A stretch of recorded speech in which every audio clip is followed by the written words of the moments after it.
I'm here with Isaac of Blood Incantation to talk about their upcoming new record, Absolute Elsewhere, out October 4th on Century Media Records. First of all, welcome to the channel and thank you very much for taking the time to chat with me today about the record, about the band.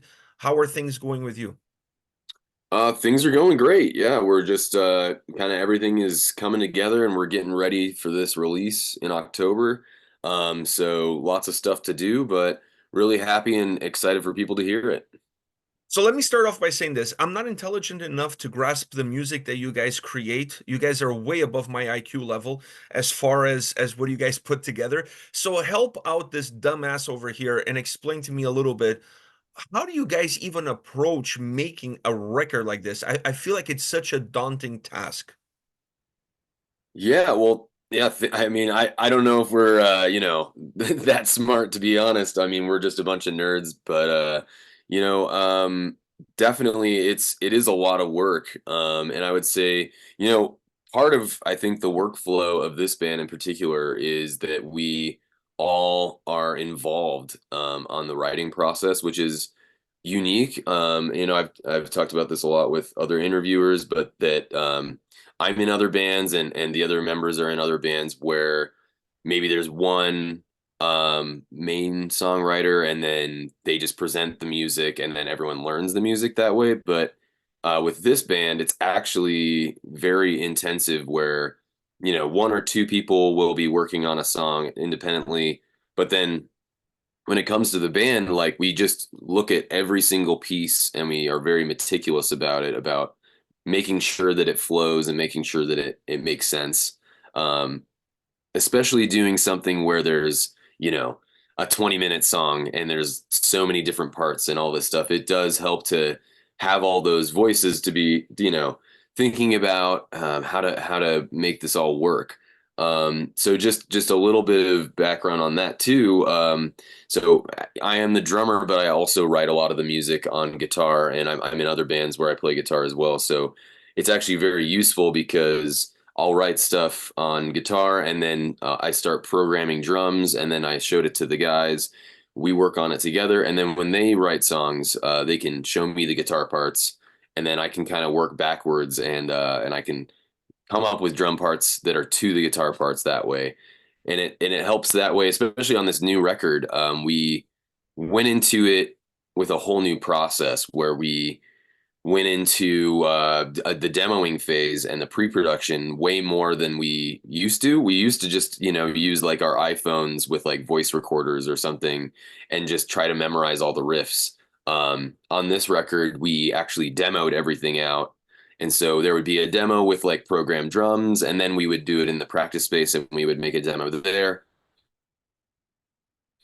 And then we'd the demos in the practice space with keyboards and extra stuff so that by the time we got to the studio we kind of knew every piece that we wanted to do. And so it was a lot, and thankfully we had a lot of time in the studio this time as well. So we had 4 weeks in Berlin, and then 1 week was just in a practice space there, and then 3 weeks actually in the studio. And we had a big whiteboard where it was like kind of like I imagine sometimes like people make films or movies and it's like that's like 100,000 times more complicated. But I oftentimes think it's like, okay, you got to shoot this scene, you got to do this, you got to put these things together, and it's kind of like that where it's you got to record this part, you got to make sure you don't forget the acoustic guitar part here and all that stuff. So we were very thankful to have all of that time because I think the end product will show. And in this jigsaw of music creation that it is Blood Incantation, specifically on this record, what was the piece of the puzzle that was perhaps a little bit more challenging for you guys? I would say, well, so originally, the Stargate, the first side, it was that ambient bit in the middle was always going to be there, but it was something that I had written and I had just kind of thrown together that I thought sounded cool. But when we got into the studio, that whole song was a little complicated because we had to record different pieces separately, whereas the B side we could play that all the way through, since there's the whole band is playing the whole time. Um, so on the Stargate, we had to kind of like punch in different parts and make sure that they flowed together well. And then as we were working on it, we felt okay about that ambient bit in the middle, and everyone kind of put their bit onto it. And we even had Nicholas Malmquist, who is from Halos. He did some of the keyboards. He put some stuff there. But it wasn't until Torsten from Tangerine Dream came in and agreed to do some stuff on that, and he added to that bit that it really made sense. Because up until then, there was still that kind of question mark, like, does this work, or does this sound good? So that I think that was challenging. And then also, I mean, just from my personal performance standpoint, there are some of the drum parts on this new record that I mean, I still have a hard time playing even now. So trying to get it ready for the shows coming up. But those were some challenging parts for sure. So let me ask you about because you mentioned that side A and side B. Obviously, this record, in my view, it's two songs. Mhm. It's just that you guys broken down each song into three different chapters. So did the Stargate middle song, the part two, if you will, of that three-part piece, did that portion of the record force you guys to kind of move into three chapters, or you always had the idea that it was going to be two songs, three chapters with each song? So yeah, I mean the idea was really that it's two songs. That's really how we see it. And I don't think, if we ever play it, well, when we play it live, it will not be like we're not going to play part two of the Stargate into part three of the message. Like we'll always play them as like one song. The splitting it up into tracks is really more for this digital age, and just helping to help people who putting it onto playlists, getting it into people's heads that maybe have a hard time with a 20-minute song. But when it's on the record, it's one song. So some of those spots where it's cut, for example, on the Stargate, like you said, I actually started writing that song with part three, was actually the first part that I wrote. And then I wrote part one. And then I kind of saw these parts as being one thing. And so part two did come later to kind of bridge the two, and make them connect. But to me, yeah, it really is just one song. Yeah, it felt to me like you guys almost created a record the same. You were talking about the movies before. And it felt to me like these songs kind of are created in terms of the timeline of a movie sort of perspective, where you build the characters in the first half, then you allow that character development to show up in the second half, and then in the third half you have the climax, and then the grand finale, if you will. And I feel like all three songs kind of all three chapters, when you put them together, kind of create that sort of similar experience on each of the tracks. And from one, then you also develop into what the second one is all about. Because I know there are two sides, but they're two sides of the same coin. Exactly. Yeah. No, that's really, I think, what we wanted to do is like take the listener on a journey. You're in the first half of the record, and I think it's taking you on this very specific journey, which is in our eyes, it's like it's very much like the ultimate Blood Incantation song. It really contains like everything that we have done with some new stuff. And then by the time you get to the end of it, yeah, it feels like this. Okay, you've gone on the first half of this journey, and then the second half, they're part of the same album, but they are focusing on different aspects. And so the second half is very much pulling from stuff we've been into, but also like really pushing into these newer territories. And I think that kind of dichotomy of like what's familiar and what's different and what's new, and then also just that kind of journey that you can go on, and like like hero's journey, like in lots of films, like even if you want to look at stuff like Star Wars or something like that, but like you always have this like cyclical kind of coming back. So at the end of each part, you kind of have this finding yourself back home sort of feeling, but then it sends you back out into the journey. one thing that at least for me, it resonated with me, and I might be completely off the left field here in terms of where you're coming from, but when I was listening to this record, specifically with Stargate, I felt more with that one than the message. But with Stargate specifically, I was like, man, is this what the Doors would sound like if they were a death metal band making a record in 2024? Because there is a little bit of that psychedelic journey Mhm. influencing a lot of the ambient elements that the record have. Are you a Doors fan by any chance? That's an interesting comparison. I don't think I've heard that one yet, but I mean, I do like some of their stuff. They're definitely an interesting band, and were formative, in a lot of ways. I mean, from that era of music, I would say the Beatles are like the more of my usual go-to on that stuff. But I love a lot of that 60s and early 70s stuff. And as the band, we're really big fans of Pink Floyd and like Eloy and King Crimson and Yes and all these, even the weirder and crazier psychedelic and prog bands from that era. And so we're really interested in that connection that I think a lot of the music has from that time period. You listen to some of the riffs of King Crimson, and it has this like almost metallic intensity to it.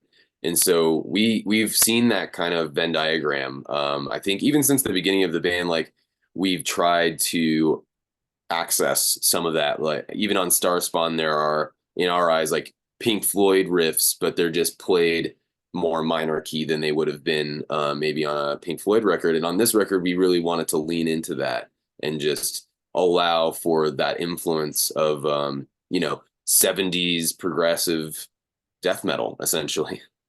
In an era where I see a lot of bands becoming a product of their environment, and what I mean by that is you see what works around you and you kind of start to mold yourself to what those are, almost like becoming a little bit of a chameleon to a certain degree. You Mm. guys are completely outside of that realm. I mean, like you guys are not imitating anybody, and I haven't seen anybody imitate you. I don't think they can. You guys are super unique in how you present your own very version of death metal. Where does that come from? That ability to say, "Hey, we're gonna be us. We're gonna do what we want to do, regardless of what our environment is dictating." Yeah, I think that's just I think it has to do with we all just like old stuff. I don't know, we're just kind of really nerdy about old music. So, even if it's 70s prog and like 80s ambient and, early 90s death metal, black metal, whatever it is, Funeral Doom, all of my favorite records were mostly before I was born or when I was like a kid.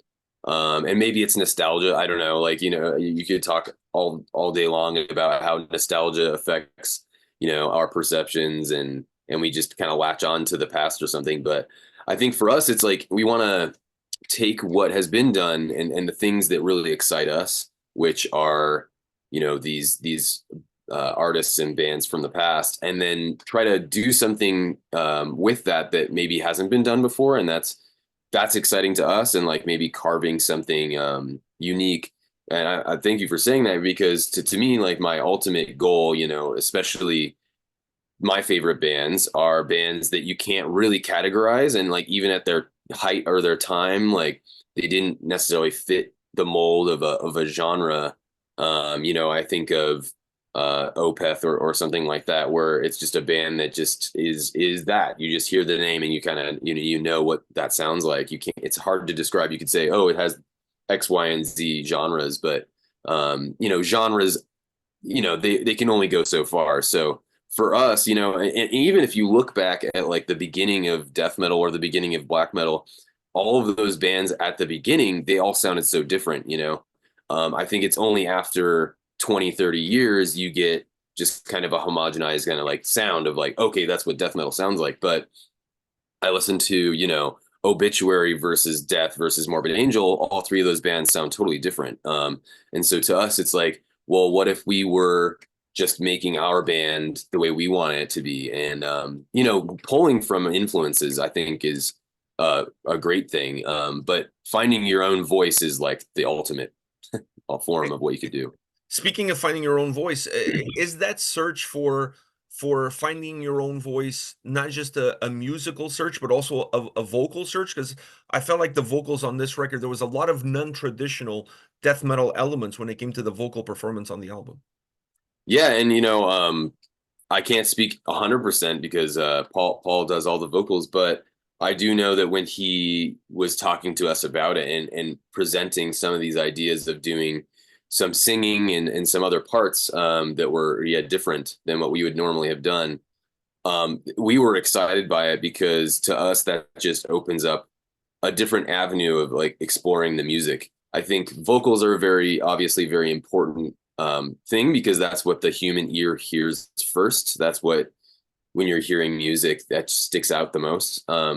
So for us, I think the vocals and the lyrics are an important piece to tie it back to death metal. Obviously, the death metal vocals are gonna be an important aspect of the intensity of the music, but also pulling in from those progressive and psychedelic rock things, and also becoming more almost, I would say, vulnerable and less kind of like death metal vocals are very kind of they keep people at a distance. It's more of like a intense thing like that. But I think letting the vocals become more vulnerable, I think that allows the music to become more vulnerable.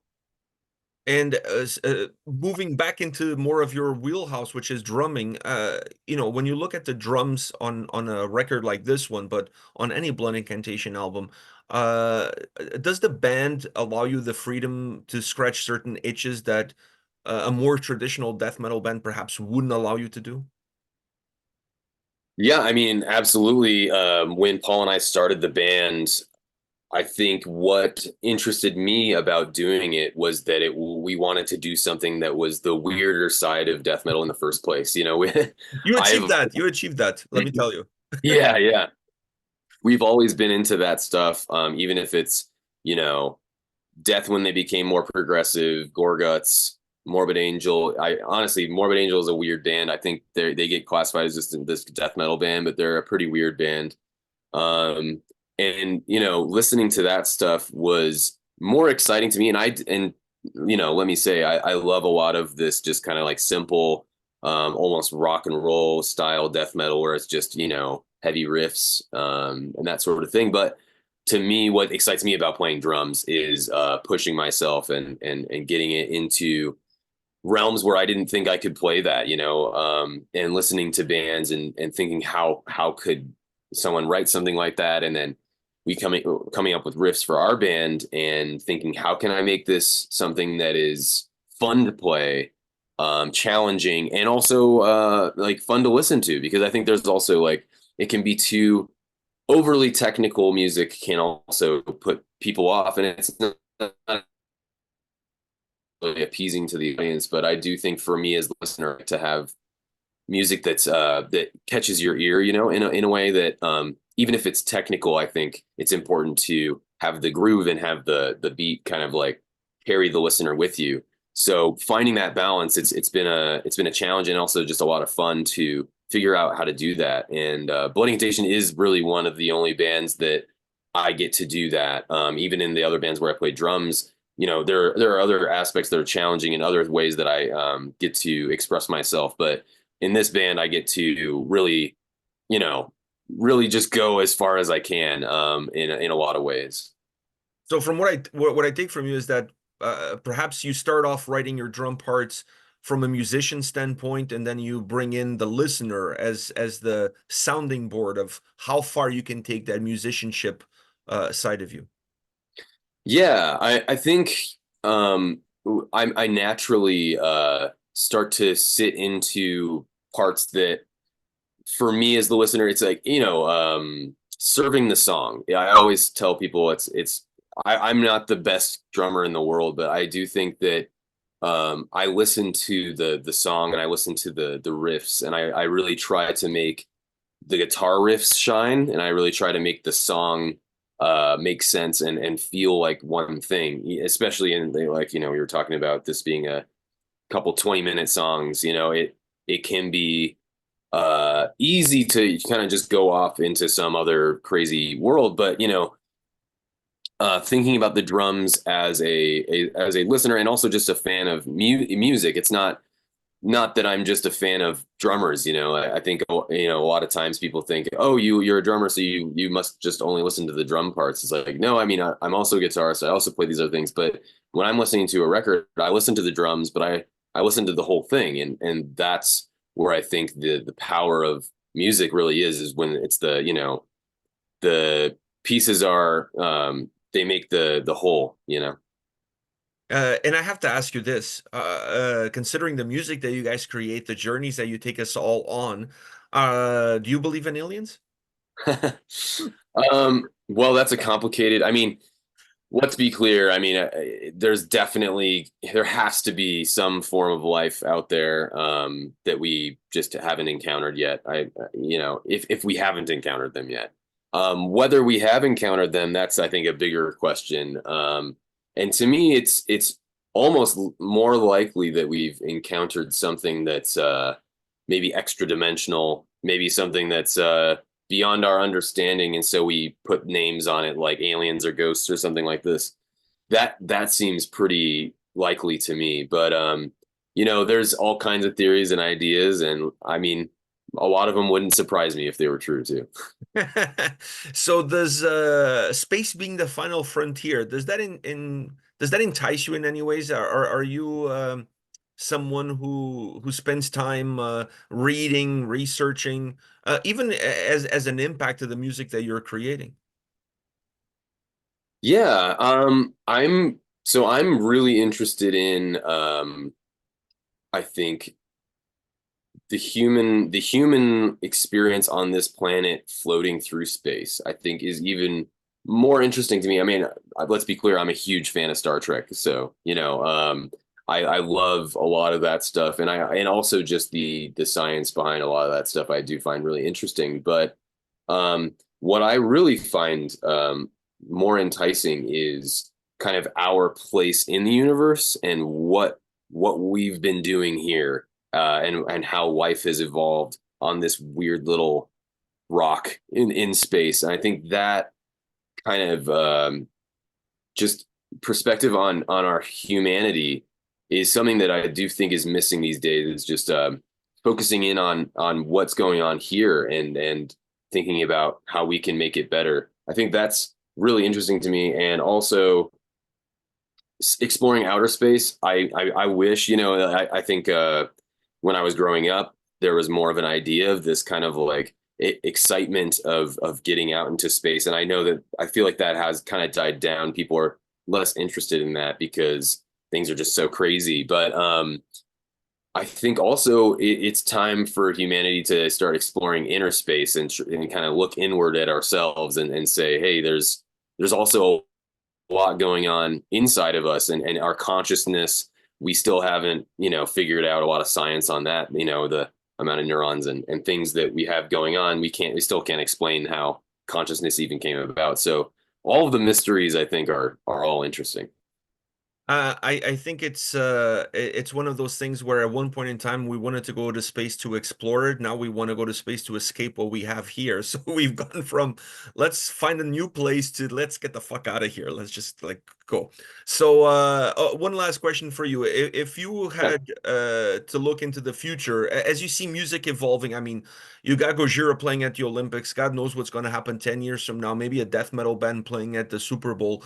If the first men mission to Mars was to be playing a soundtrack on the way there, do you foresee Blood Incantation to be that soundtrack? I mean, that would be huge. I know that for us, any sort of combination with that stuff, when Carl Sagan and they were putting together that gold record, when they were putting the music out and sending it into space. I'm not sure if you're familiar, but Yeah. they put music on it and all that stuff. Something like that. I mean, that would be kind of like the ultimate immortalization of your art, especially to us. I do think that if they could, play our music in space or something like that, that would be incredible. But yeah, I guess really it's, yeah, like you said, I know humanity is thinking of just escaping. So maybe someday, there will be the last humans on Earth will be jettisoning out, and they'll have us as a soundtrack. So who knows? I think that would be badass, to be honest with you. I think that would be absolutely badass. Isaac, thank you very much for your time, man. I really appreciate talking to you about Blood Incantation and the new record, Absolute Elsewhere. Once again, out October 4th on Century Media Records. So thank you very much for your time. All the best to you guys, to the tour, to the record release, everything that you guys are up to. All the best. Thanks so much for having me. My pleasure. Cheers. Take care, man. All the best. Bye.